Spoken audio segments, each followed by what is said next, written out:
I don't think you're going to want to miss this one. What's going on, gang?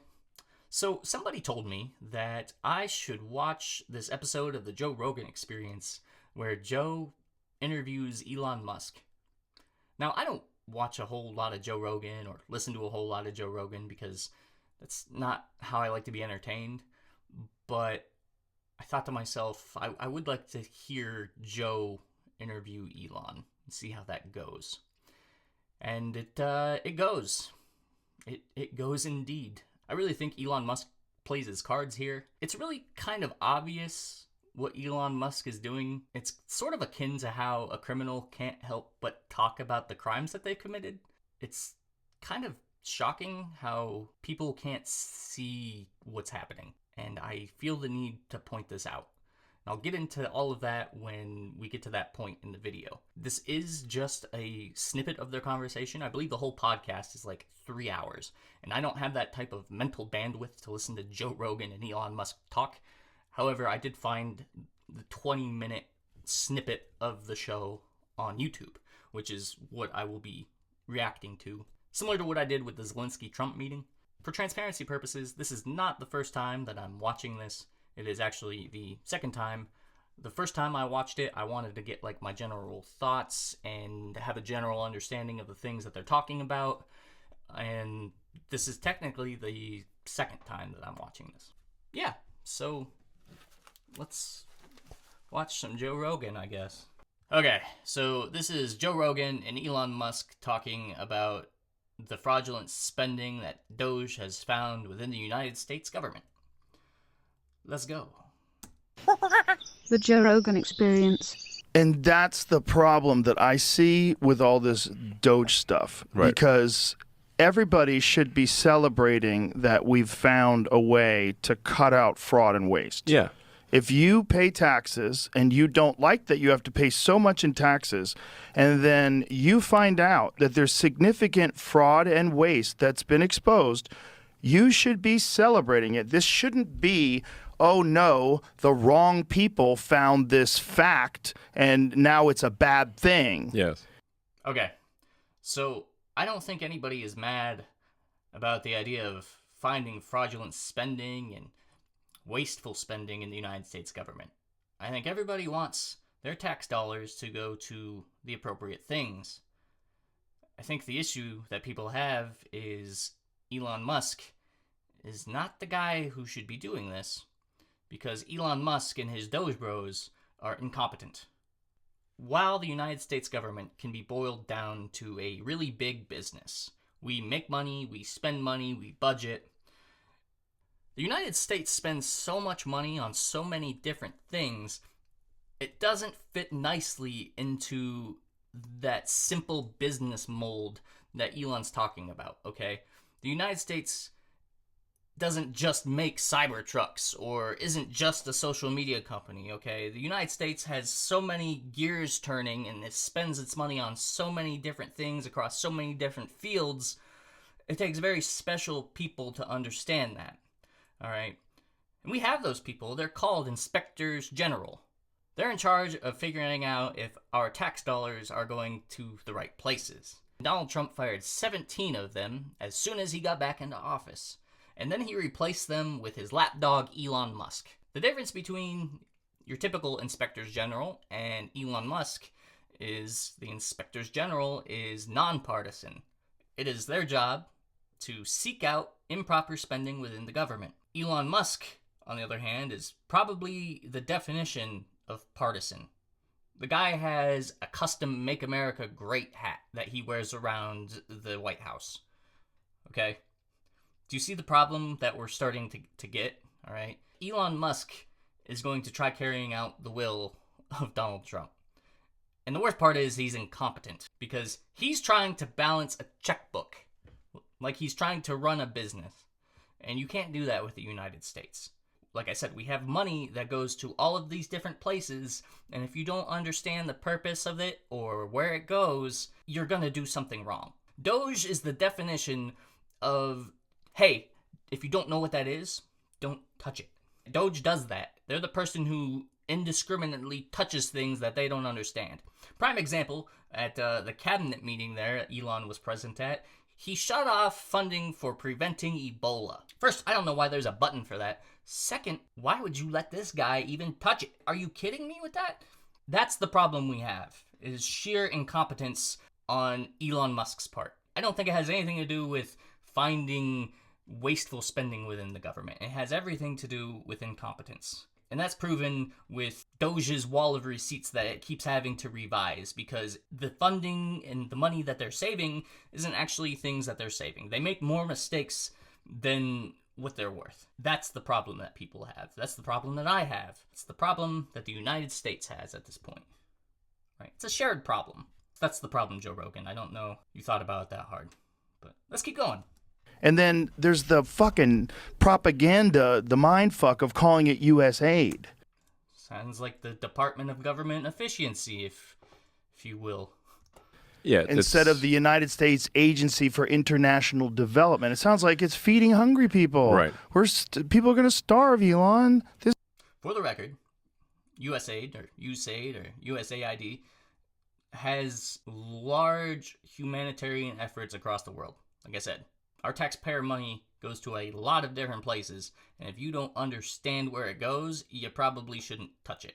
Now, what they bring up here is something that unfortunately happens, and it's a touchy subject, which it kind of makes me uncomfortable to even think about, because I'm not in favor of this kind of stuff. But we're not going to talk about, preventing epidemics from happening in other countries or all the humanitarian efforts that USAID has gone to. All right, we're going to talk about the terrible ones that nobody likes to hear about. We're going to talk about those ones and make it seem like that's all that they do. This is horrible.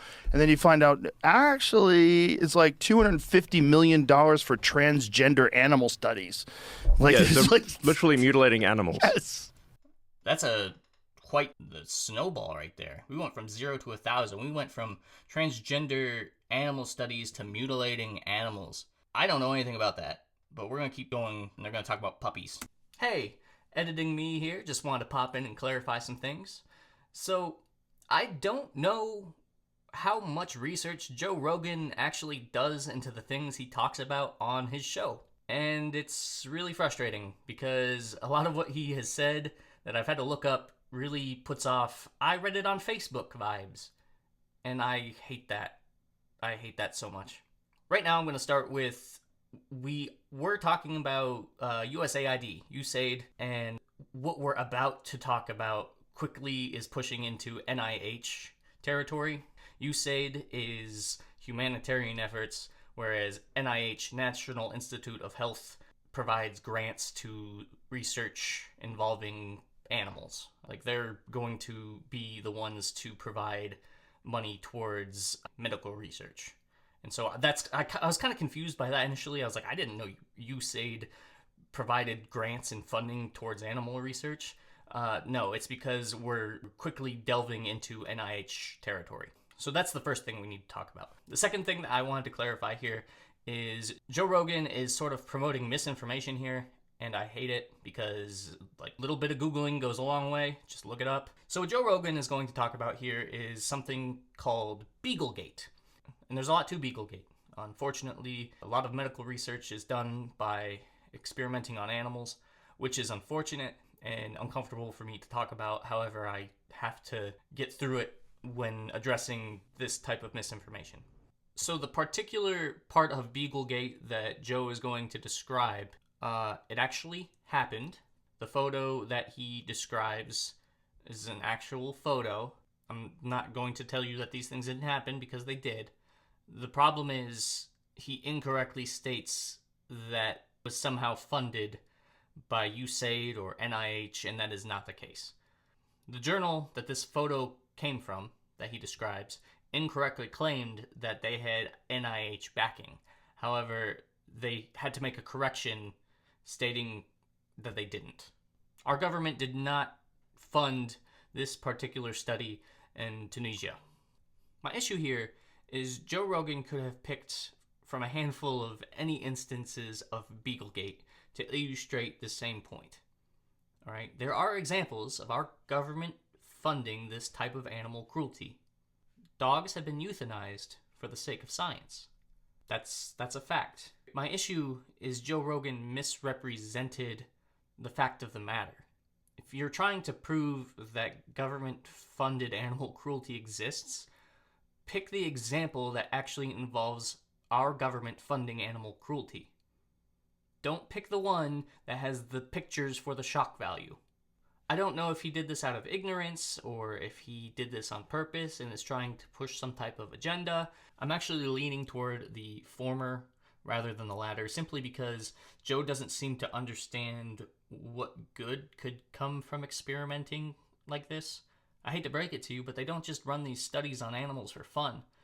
In the example that you are talking about that wasn't funded by our government, they were studying something called leishmaniasis, a parasitic disease found in the tropics, subtropics, and southern Europe. But they don't perform this cruelty for no reason. It's not like there's a mad scientist out there who's just some sort of Neo-Cruella de Vil, like, I'm gonna harm these puppies. I'm sure there are bad people in the world, but like that's a different level of messed up.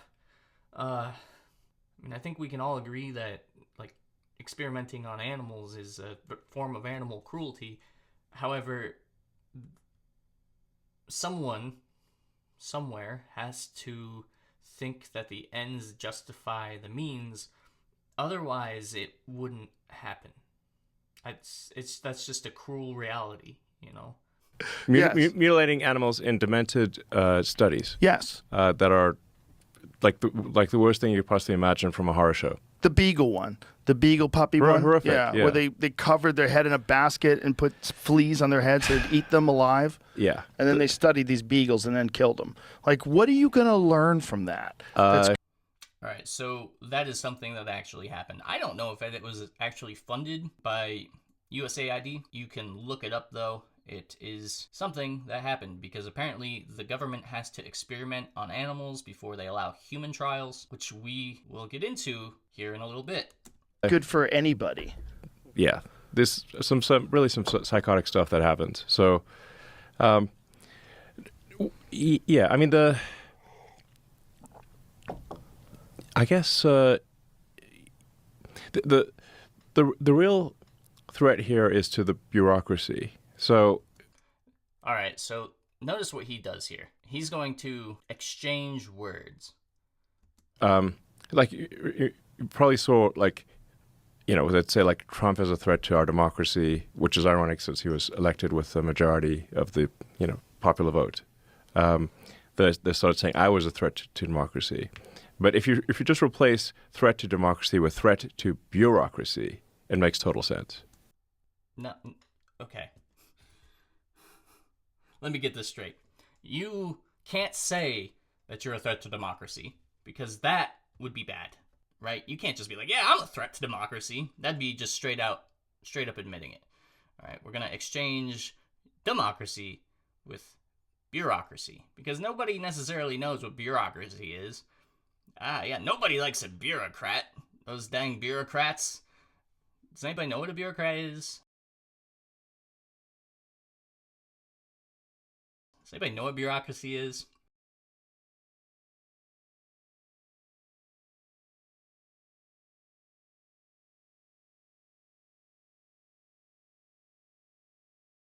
My understanding of bureaucracy is it's a system and structure that makes up government or any other type of organization. In this particular instance, it's democracy. My understanding is democracy and bureaucracy go hand in hand, okay? They're what make these things operate. They're the reason why we have an executive, a legislative, and a judicial branch of government. Okay, they're the reason why we have laws and courts and all of this red tape that we have to go through that makes government work. Bureaucracy is important. Can bureaucracy get out of hand? Yeah, but at the same time, you can't really have one without the other. Right. So, I mean, the reality is that our elected officials have very little power relative to the bureaucracy. So, if you go by what I just said just a few seconds ago, if bureaucracy is how something is structured, elected officials apparently don't have power within the bureaucracy. Even though that's how our money is spent. Congress has the power of the purse. All right? They're the ones who propose laws and have a giant hand in the budgeting process. Bureaucracy is responsible for that. Like I said, that's how our government is structured. Until DOGE. And for some odd reason, DOGE is going to fix the bureaucracy. Somehow, that Congress doesn't have power in, but clearly has power in if you don't know what bureaucracy is. So DOGE is a threat to the bureaucracy.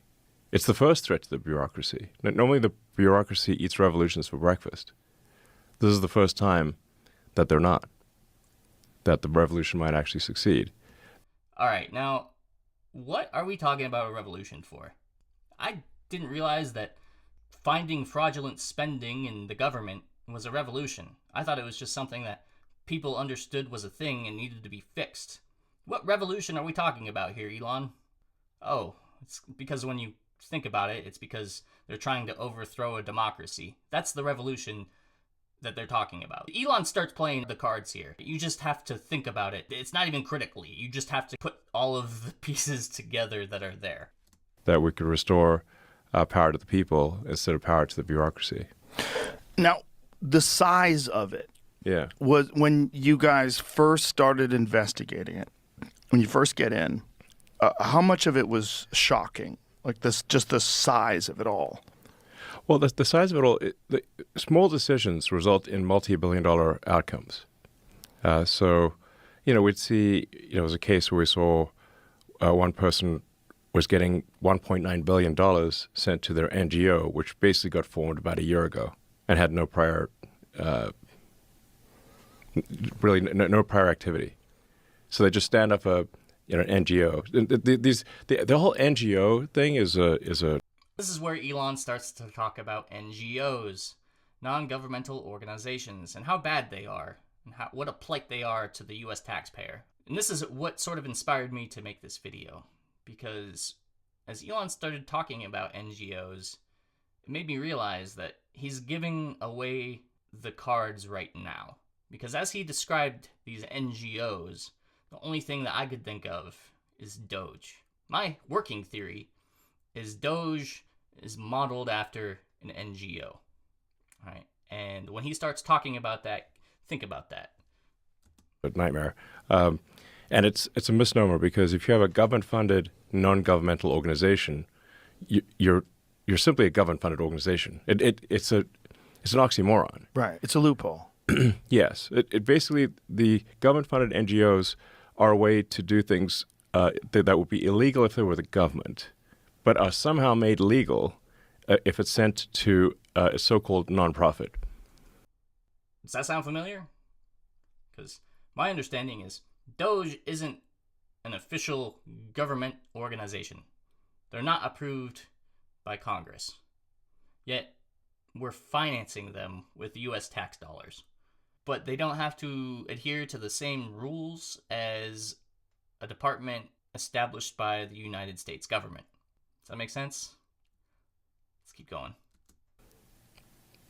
But these nonprofits are then used to, people cash out these nonprofits. They become very wealthy through nonprofits. Here we go. They pay themselves enormous sums through these nonprofits. It's so insane that that's been going on for so long. It's a gigantic scam, like one of the biggest, maybe the biggest scam. Think about that. All right, he's gonna keep talking, and I'll explain the thought process here in a minute. Ever. And how many NGOs? I think there's a total number of NGOs, probably millions, but in terms of large NGOs, tens of thousands. I mean, it's actually kind of a hack to the system, where someone can get an NGO stood up for a fairly small amount of money. Like George Soros was really good at this. Like George Soros is like a system hacker. Like he figured out how to hack the system. He's a genius at arbitrage. I mean, these days he's pretty old, but a genius at arbitrage. So he figured out that you could leverage a small amount of money to create a nonprofit. then lobby the politicians to send a ton of money to that nonprofit, so you can take what might be, a $10 million donation to a nonprofit to create a nonprofit and leverage that into $1 billion NGO. All right. Does that sound familiar at all? Because to me, it sort of sounds like Elon Musk took ballpark $250 million, spent it on the Trump campaign, and has managed to leverage it into something like, I don't know, a place at the top of our government, capable of wrestling $2 billion contracts away from companies such as Verizon that are meant to overhaul the FAA's communication system. Who's that contract going to be with now? Starlink? His own company? And that is just the tip of the iceberg. That's just 1 month of Trump being in office. That's just 1 month of Elon Musk poking his grubby little fingers around the White House. He's revealing his cards right here. He modeled DOGE after an NGO. A nonprofit is a weird word. It's just a non-governmental organization, and then the government continues to fund that every year, and it'll have a nice-sounding name, like the Institute for Peace or something like that. Like the Department of Government Efficiency? But really, it's a graft machine. And what are their requirements with that money? What do they have to do? Just really no requirements at all. So they just get grants and the government just assumes that they're doing good work. I think a lot of people in the government know that they're not doing good work. Kind of also sounds like DOGE. A lot of people in government know they make more mistakes than what they're worth. But it's a giant graft machine. I mean, but surely people online are like unpacking this, right? It almost seems fake. Like when you're seeing how we were covering this article that said 55,000 Democrat NGOs were discovered that had been contributing to campaigns and moving things around and pushing propaganda, and they were all connected. And they found it through AI. Hey, editing me here again. Just wanted to pop in and say I almost missed the mark with my initial reaction here. Joe Rogan started talking about AI, and my brain was like, DOGE wants to use AI to streamline spending cuts at the government. My brain was really like focused on that. However, I almost missed something important. It was like, this makes my brain tingle, and I don't know why. So those naughty Democrats need 55,000 NGOs to push things around and control money and push propaganda. But Donald Trump and MAGA only need DOGE. They only need DOGE at the top of the NGO model to push around money and control spending and push that propaganda. Like, that's all they need. That's why my brain was tingly. That wasn't because of the AI. The AI is a problem too. However, it is literally... we think it's weird and suspicious when the Democrats do it. However, when we literally put an NGO modeled piece at the top of the pile with a big blinking light on it, it's apparently not a problem. It's something that should be celebrated. Joe Rogan, get your head out of your butthole and start critically thinking. Huh, that sounds really familiar. Wasn't there an organization that was running numbers through AI to find wasteful government spend? Oh yeah, it's DOGE. DOGE did that. That you have to go through steps and steps and steps to figure out where the money's coming from. Mm-hmm. Oh, it's all funneling down to this group, and this group does that. And we streamlined the funnel here. All right, we just put Elon at the top. Giant propaganda machine.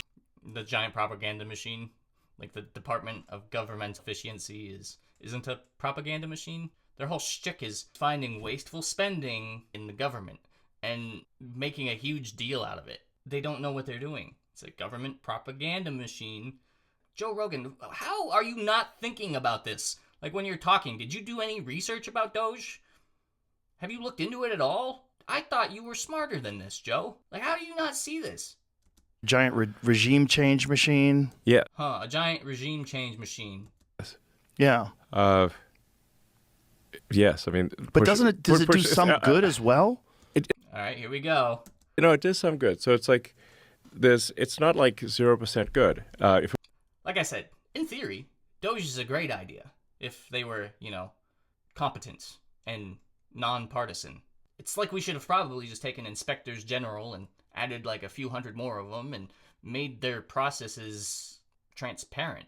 That probably would have been the better idea. Instead, we handed auditing of government finances over to this guy who has no idea what he's doing.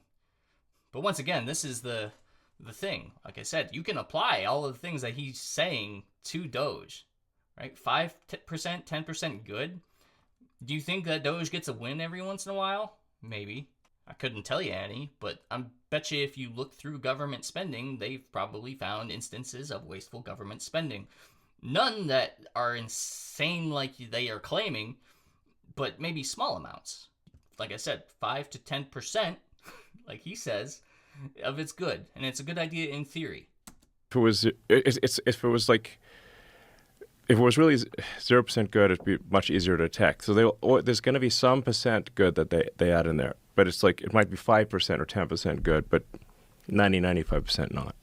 So is there a way to audit all this stuff and find out, oh, these people are actually just sending food to poor people. These people are actually just helping people with water in third world countries. There's a way to do that and keep funding those? Yeah. I mean, we have continued to fund things that appear to be legitimate, even with the flimsiest, if there's even the flimsiest excuse. Okay, so we're going to get into this just a little bit later, but listen to what he says about checking if NGOs are legitimate or not. Ask about how he checks these things. I just say, send me a picture of the thing. Like, you could literally have AI generate the picture, but if you're not even willing to try to trick me, then we're not going to send the money. Okay. So, what restrictions were put on? There was some something set aside, like medicine, and there's what was set aside that there wasn't going to be a freeze on? Work for Ebola prevention. I actually don't even know if this work is even effective. It may or may not be. Okay, so this is a problem. Elon doesn't know how the things the United States government finances actually work. All right, that's a problem. For this instance, it's Ebola, and we can talk about in a healthcare aspect. It just applies in mass across the government. Now, Elon apparently doesn't know how stuff like this works. I have a general idea of how this stuff works, and I'm going to dumb it down a little bit. Take, for instance, the flu vaccine. All right, every year you get your flu shot. And it's not the same flu shot every year because the flu is a virus that evolves to survive. It changes over time to survive. And how we come up with a new flu shot every year is we have to look at the flu virus and see how it might change in a natural environment. That's how you would do it with the flu virus. I guess I should continue with his point. It could be the kind of thing where you sort of fund Ebola prevention, but it turns out that actually you're funding a lab that develops new Ebola virus, recipes or something, Yeah. And they claim it's Ebola prevention, but it's actually Ebola creation. Hey, me again. Just popping in to say that when I dumbed this down, I really dumbed this down. All right. I am not a doctor, nor am I a scientist. So I went and brushed up on how they actually manufacture the flu vaccine.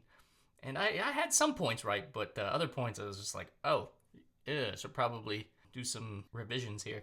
Yeah, it takes time. They start the year before.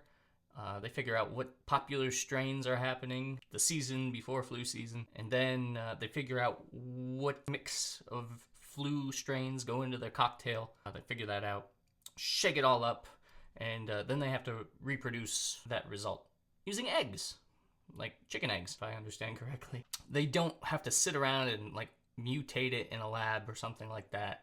Probably what I was getting at. There is tweaking that goes on in the process, but it's not as extreme as genetic engineers mutating a strain of flu. There are a few different ways of manufacturing the flu vaccine, but my understanding is the egg is the most popular, which isn't going to help egg prices, I suppose, in the future. I don't know. That's a guess. It's a forecast. God, the bird flu, putting a whole different light on that now. How do they manufacture bird flu vaccines? Oh, no. So this is my point I'm getting at with the flu virus. So in order to figure out how the flu will change over time, they have to mutate the virus in the lab. That's how that works at a base level when it comes to something that most people can understand. It's the flu, all right? Flu changes. We have to figure out what strain might be dominant next year. We're going to figure that out. That way we have a vaccine ready, we have a flu shot ready for next year. And that applies across the medical field. That's how I imagine Ebola is working. They're creating strains of Ebola to figure out how to fight Ebola. You manufacture this stuff in a lab, that way you aren't unprepared for when certain things happen. You can't just make a vaccine. Like, it's not like in a movie. Lickety split? No, that's not how it works. You have to study these things. And these studies require financing. And that's just one example. Okay, that's just the medical field, all right? That's not even talking about other things. This is where I'm thinking about, like, mentioning Ozempic was created by studying effects of things on Gila monsters. Just because it sounds ridiculous to you and to us, the American public, doesn't mean that there's probably not a reasoning behind it. Just because we don't understand doesn't mean that there's not a reason for it being studied. And that is something that inspectors general take into account. There's a reason why they're in charge of figuring out if we're spending needlessly or wastefully, and not the guy who is in charge of Twitter or Cybertrucks. So some of these things, I don't know. I mean, He doesn't know. That's the problem. That is 110% the problem. He doesn't know how facets of government work. He doesn't know how our money's spent or why it's being spent. He doesn't know these things. That is the problem with DOGE. They just cut. All right? They're there to slash things, and that's it. All right? Which is perfectly fine if you're trying to get a business back on track. But it's not good if your business is the size of the United States and has money in as many different places as we do. But it just seems like we shouldn't be sending taxpayer money to dubious enterprises overseas. Right. All right, and now we can talk about the reason why that might be. Now, you could view it through that lens of an 80s action movie villain harboring money in offshore accounts illegally. Or you could reframe it and think of it in, say, once again, the context of healthcare. Certain things aren't as heavily regulated in other countries compared to the United States. Hey, editing me here, just popping in to say that the example that I'm about to use is not the best one to illustrate my point. I'm about to tell you about the Kansas non-invasive radio wave cancer treatment, which I needed to brush up on my understanding of, however, was thinking about at the time of shooting this video. So basically, the Kansas research seems to have been A, privately funded, and B, has since gone dark after a series of lawsuits seems to have derailed that initial research. In this video, I was operating with the understanding of basically what this Newsweek article from 2015 states, that human trials were applied for in Naples, Italy, not France, but since refreshing my understanding of the research, those trials never actually occurred, and the research has since gone belly up. Like I said, it's not the best example to illustrate my point. It was just the one that I kind of thought of at the time. All of this being said, my initial point still stands. The United States approves funding for things that it's unable to research in the United States. Other countries, industries, in this case the medical field, aren't as heavily regulated as our own. So it's easier to get approval for research in those countries. Like I said, not really the best example to illustrate this point, but my initial point still stands. For instance, a long time ago, they were looking into a cure for cancer utilizing like nanobodies fused with gold, something like that. Basically, these nanobodies found cancer cells and then were heated with radio waves, and the gold would heat up on these nanobodies that attached themselves to the cancer cells, and it would burn cancer away. Now, they couldn't study that in the United States. That's a heck of an idea, and they just you couldn't study that here. So it got moved to France, where regulation in something like that is less heavily regulated. I imagine that's the case for some funding overseas. It's not dubious. It's just that's where the research is taking place. Okay, it couldn't be studied here in America, so we have to, pay for that somewhere else at this point. Right. Yeah. Yeah. And why are we doing it? Like, what exactly is the reason? Is it because we want to make friends with these people so the Chinese don't take over, the Russians don't take over? Okay, how much of that is like a good thing? How much of that is smart to do? And It's pretty smart. I'm not going to lie to you. Like, this is the problem with dismantling USAID is we no longer have a foothold in other countries to say, hey, look, democracy's awesome. And then other countries can spread their influence or just invade particular places, which is bad. how much is a grift? And without any sort of oversight, which has really been going on for so long, they've just had free run. Yeah. Well, it also we just have a real issue with the budget deficit. It's gigantic. So, like if all things being equal, if we didn't have a gigantic budget deficit where interest payments, the interest on the national debt exceeds the Defense Department budget, which is truly astounding. Which means we're paying over $1 trillion of interest on the national debt. Then okay, we would have more room for wasting money, basically. But when we're spending so much money that the country's going bankrupt, then we really need to stop spending money unless we're sure it is good value. Okay. I don't think we can argue that the United States doesn't have a spending problem. The deficit goes up, the deficit goes down over time. Like that's just how money works. I don't think the country is going to go bankrupt.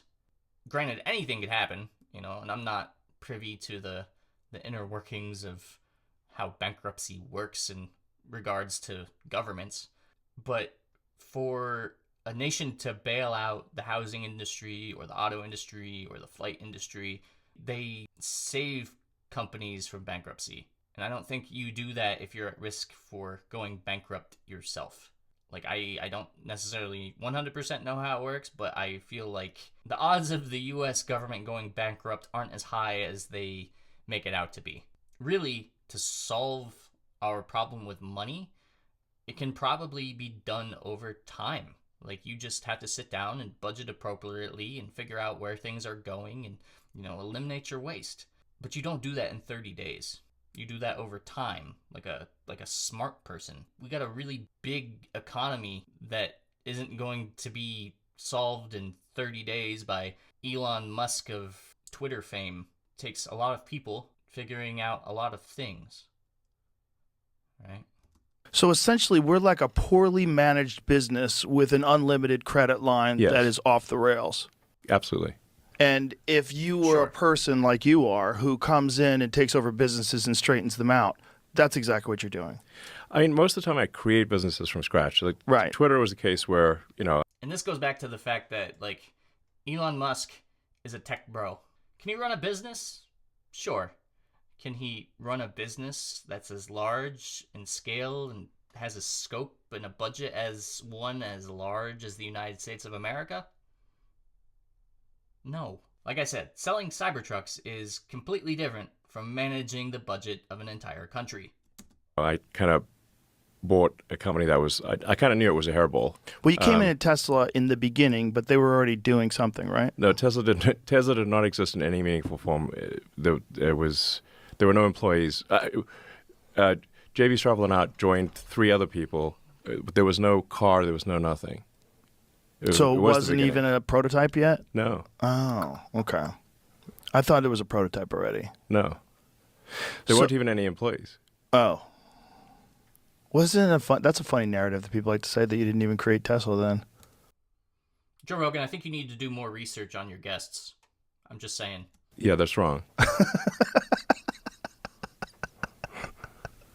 So if you're handling the government like a business, you're going to have to go through all of these departments and do the exact same thing that you're doing with USAID. So how does that scale up? Like, how many people do you need to do something like that? I feel like Joe Rogan has a good question here. I just feel like it's poorly executed, if that makes sense. It's like, yeah, you're gonna have to do this to the entire government. What makes you qualified in doing that? What kind of research are you doing into the things that you're cutting or looking to cut? Sure, the amount of people is important. Like, I would like to know how many of these people are you hiring compared to how many people you're firing in the government? Like, how many? Like, what are we looking at here? Are we spending more on these people? Are we gaining any money, like a net gain here, or are we breaking even? How's that working? Is having Doge around worth it? Well, we started off with about 40 people, I don't know, maybe 100 people.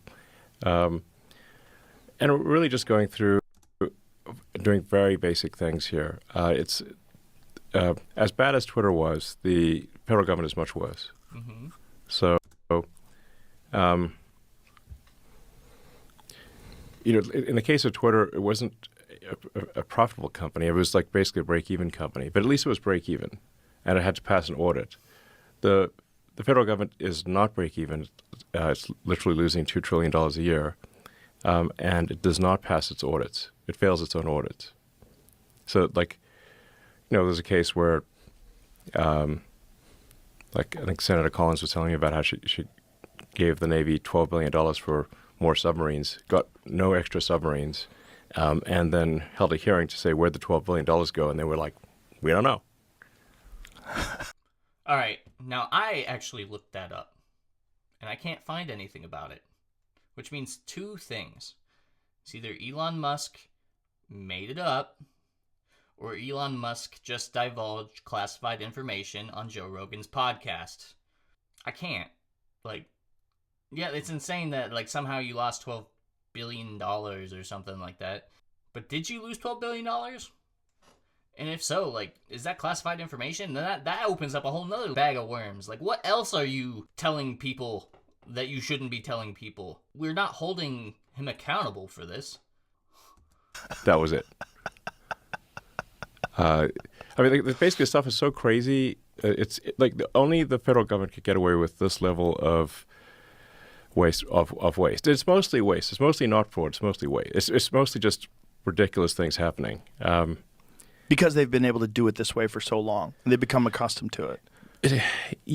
Yeah. It's like Milton Friedman said, money is most poorly spent when you're spending someone else's money on people you don't know. How much are you going to care? Right. And that's the federal government. So Joe Rogan is gasping there like that's some sort of, oh my God. Oh, I can't believe it. We know that there's spending problems in the United States government. Okay? We know that. It's a thing. Why are you acting like it's shocking and you're trying to digest something that's insane? I just hate that. I hate that reaction because it just feels dumb. They're spending someone else's money on people they don't know. Now imagine any other business that was this badly run that complains when you want to check the books and audit it. And I don't think anybody's complaining about that. In fact, I'm pretty sure that Elon Musk just said himself that the U.S. fails its own audits. So that means that they're auditing. Go through all the decisions that have been made and go through all the ledgers and Yeah. Once again, we have U.S. inspectors general who do that, right? That's their job. They're trained to do that, hypothetically. It would make more sense just to invest harder in that department, understanding that they're nonpartisan and understanding that that's their job. You could invest more into them, more of those positions, and you could make their goings about more transparent. You didn't need a Doge. You didn't need this guy. What did you do? Well, the people receiving the money want to keep receiving the money. Yeah. Yeah. Yeah, clearly. Yes. So, but, the reason I'm putting so much effort into this is that I think it is a very dire situation. It's not a, it's not optional, basically. So,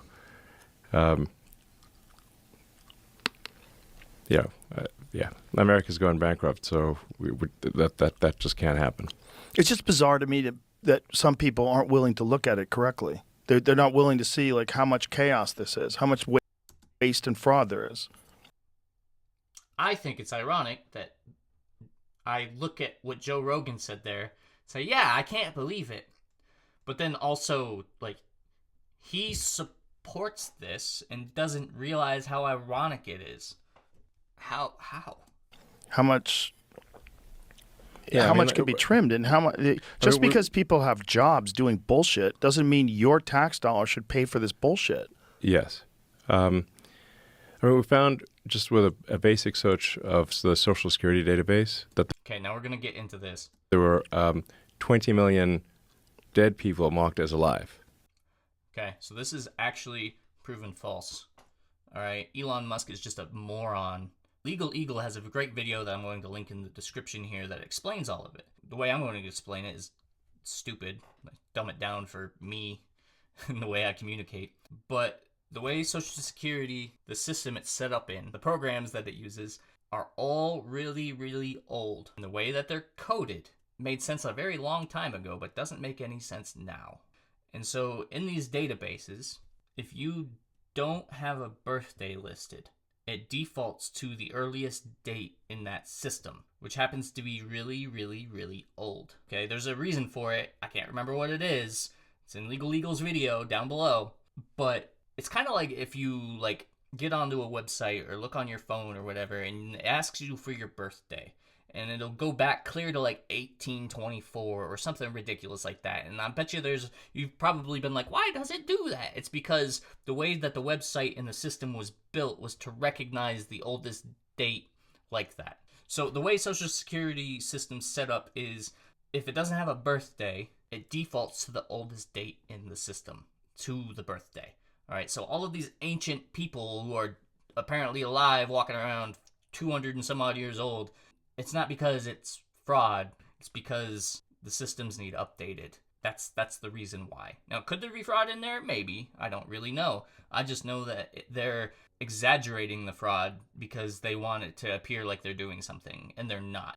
The irony here is I'm pretty sure the United States Digital Service is supposed to be the department in charge of updating these systems. However, they're DOGE now. And those systems aren't going to get updated. They're just going to get scrutinized because a bunch of morons don't know how to interpret government spreadsheets. But were they getting money? Some of them are getting money. What percentage of them? It isn't clear. We're actually trying to run this through. I was trying to get an answer right before the show.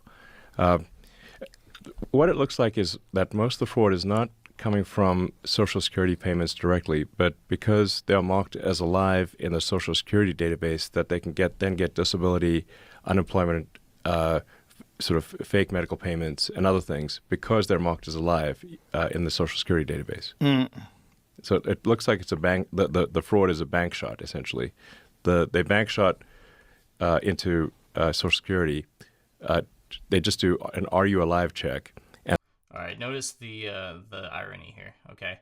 Elon Musk is cool with AI-generated photos to approve NGOs, but he's not cool with the "Are you alive?" checks that are being run on Social Security databases. And then get fraudulent payments from every other part of the government. Oh. Yeah. And this exploits the fundamental weakness in the government is that the various government databases, they don't talk to each other. So they talk to each other very poorly in a very limited way. So the way that the system gets exploited is by taking advantage of the poor communication between the various databases in the government. To give you an example of like what's happening, say Treasury, which is improving rapidly, the main payments computer is called PAM, like payment accounts master database or something like. It's actually just a secretary named Pam, and she's been there like 40 years, who knows how to run the department. Like that, but everyone calls it PAM. That's responsible for almost $5 trillion of payments a year, roughly $1 billion an hour. And when we came there, we're looking at the PAM, and it's like the payments have no...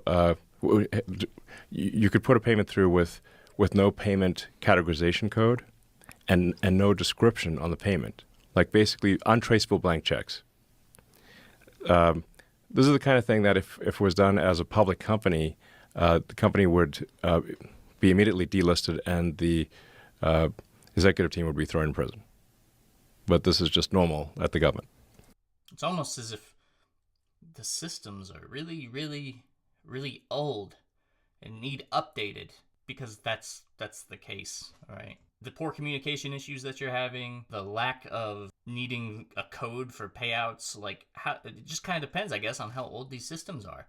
But they need updated. I don't know if they're going to get updated. Like, is DOGE going to fix it? So we said, okay, our recommendation to the Treasury and the Federal Reserve is like, we need to make the payment categorization codes mandatory, It's a recommendation, not optional, and there needs to be an explanation. We're not judging the quality of the explanation, but there should be some explanation for what this payment is for above nothing. That's a radical change to the system that is being implemented now.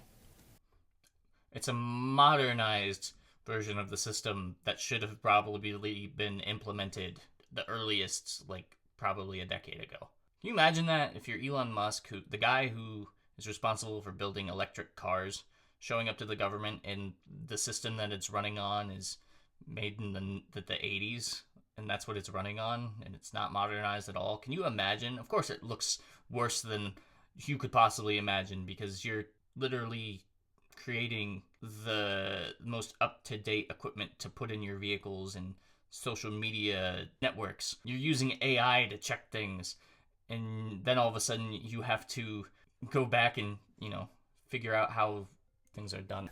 My guess is that probably saves $100 billion a year. Jesus Christ. That's where was that money going? Rough order of magnitude. Probably. Where was that money going? Well, so this is where you get into the sort of gray boundary between waste and fraud. If money is sent to a person or organization from the government, and you didn't really deserve it, but the government still sent it to you, is that waste or fraud? I mean, it's pretty easy. If the government sends you money, it's waste. If you don't deserve the money and you spend it, it's fraud.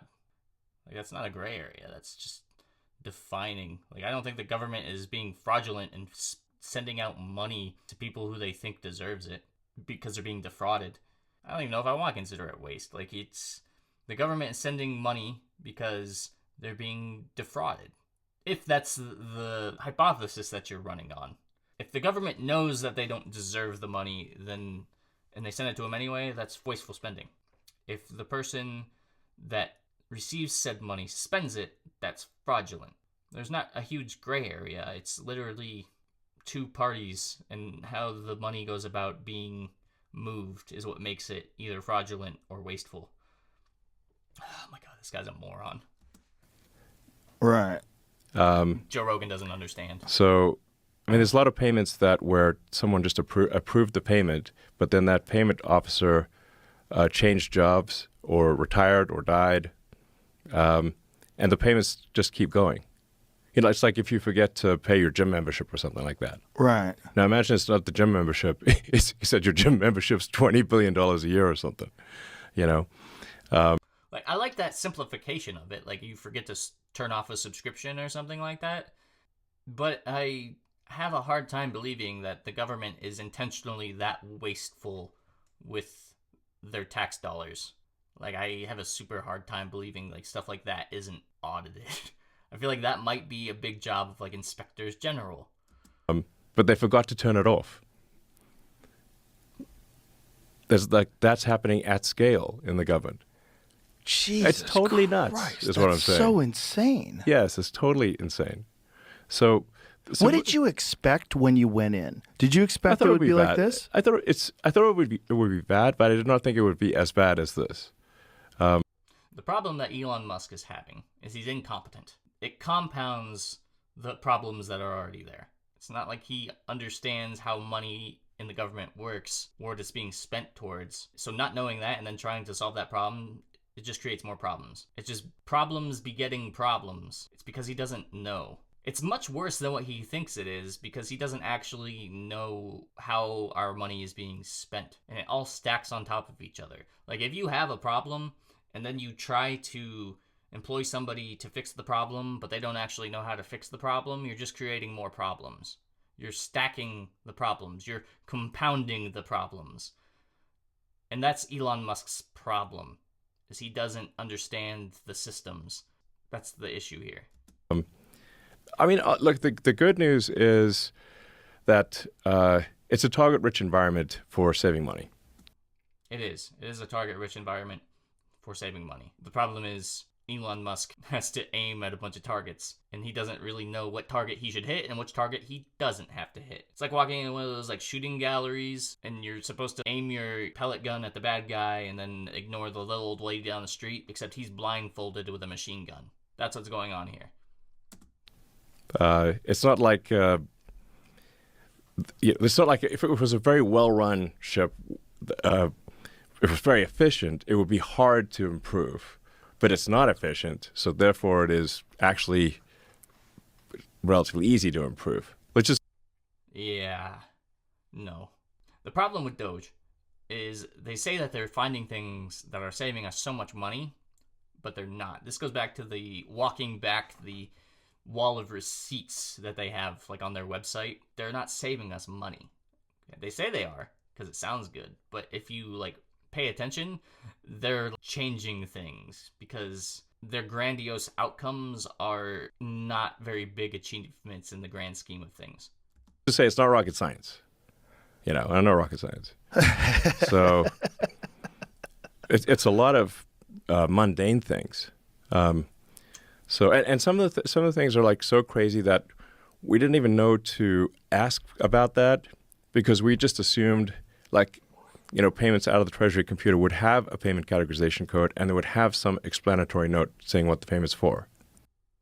Once again, I go back to if you walk in expecting like the latest and greatest equipment, like probably Elon was, and then finding out you're working with outdated equipment, you're going to be surprised by that. The idea that it would be just untraceable blank checks didn't occur to us at first. Jesus. So anyway, So is that one of the Yeah. things that accounts to this? There's this $4 trillion that's kind of, they don't know where it went. They don't know. I think that's probably a cumulative number. Yes. So yeah, but yeah, if you add up, it's. Do you remember that story, Jamie? Yeah. What was the story? Almost what she said. There's like they just didn't have accounting for it, I think. Yeah, it was When spent on audited. legitimate things. Don't worry, but we don't know what we spent it on. Kind of sounds like Trump's explanation as to why Russia will stop invading Ukraine. Don't worry about it. They just will. They'll trust us. Well, I mean, how do you know? Obviously, one cannot say it was spent legitimately if they don't know what it was spent on. That doesn't make any sense. This is such. I have a problem with that statement because you don't know if it was spent illegitimately either. You don't know how it was spent. Such a fascinating time because with this setup, the way it is right now, with Trump back in after all that happened to him, and with you there, and with RFK Jr. and Tulsi and Kash Patel, it's like this is a wild time. Once again, Joe Rogan saying something that I could be like, yeah, it is a wild time, but for completely different reasons. Joe Rogan saying, it's wild, like we got an all-star cast in there. And I think it's wild because that's your lineup. Like, are you kidding? That's unbelievable, not in a good way. It's unbelievable, like, who is in charge? To find out what's really going on. That's like never happened before. This is nothing like the first term. No. Like the first term, he had a bunch of neocons in the cabinet, and there's a bunch of shady people that he didn't know, and he had a bunch of people who kind of knew how government worked, and now he's stocking them with people who will, do whatever he says, even if it's illegal. That's the type of person you have in the Oval Office right now. Yeah, the first term you had people who kind of knew what they were doing and how government worked, and they were for democracy for the most part. This time you have just a bunch of people who will do whatever the heck Donald Trump says. That's the difference between, say, Mike Pence and J.D. Vance. Okay, Mike Pence certified an election because he was an elected official and he did what the people elected him to do. And even if he wasn't happy with the results of the election, he didn't buy into the bullcrap that the election was stolen from us. J.D. Vance is a cuck who will do whatever Donald Trump says. And that theme is present throughout the entire Trump administration. They'll do whatever the Don says. Not necessarily because it's the right thing to do. It could be the wrong thing to do. But it's because that's what Donald Trump told them to do. And that's embarrassing. Okay? Appoint all these different people. Maybe he got some bad picks. Now he's had 4 years to stew on it. Right. And with you guys all going through this, we're getting an understanding of the government that we've literally never had before. No, we're getting a look at what incompetence actually looks like. They don't know what the government actually does or how it works. Like, it's ridiculous, especially with DOGE. Yeah, this is a revolutionary cabinet. Revolutionary cabinet and the idea that they want to end democracy. And maybe the most revolutionary cabinet since the first revolution. You know, the last revolution, when we replaced an entire governing body with one that we wanted. Yeah, that's the problem here. Democracy is in trouble. Democracy is at risk with being replaced with an authoritarian regime. An autocracy. This is the guy who Sig hailed at the inauguration. This is the government that's running things right now. You have incompetent people with a bad agenda, and it's just a recipe for disaster. So that's it. What do I even say to that? So that's that. Like I said, the whole podcast interview I think is like 3 hours or something. But I think I saw what I needed to see in 20 minutes. You know, like I said, Elon Musk plays his cards here. You know, DOGE is just an NGO. That's all it is. And the parallels there are clear. The other thing you have to keep in mind is DOGE is not subject to FOIA requests or Freedom of Information Act requests. So it's like, who is policing these people? It's not the people. It's not the press. It's literally Elon Musk and the Trump administration themselves. Just trust us, bro. It's literally the response to every question you have for DOGE or the Trump administration is trust us. Trust us. You should just trust us. Trust us. Trust us. Trust us. They're not going to tell you about it. They're not going to tell you about anything. They're not going to be transparent. They're going to tell you the things that they want you to hear. And you're just going to have to deal with that. That's not how these things should be. We need to ask the hard questions. We need to hold these people accountable. And that's the thing. We're not holding these people accountable.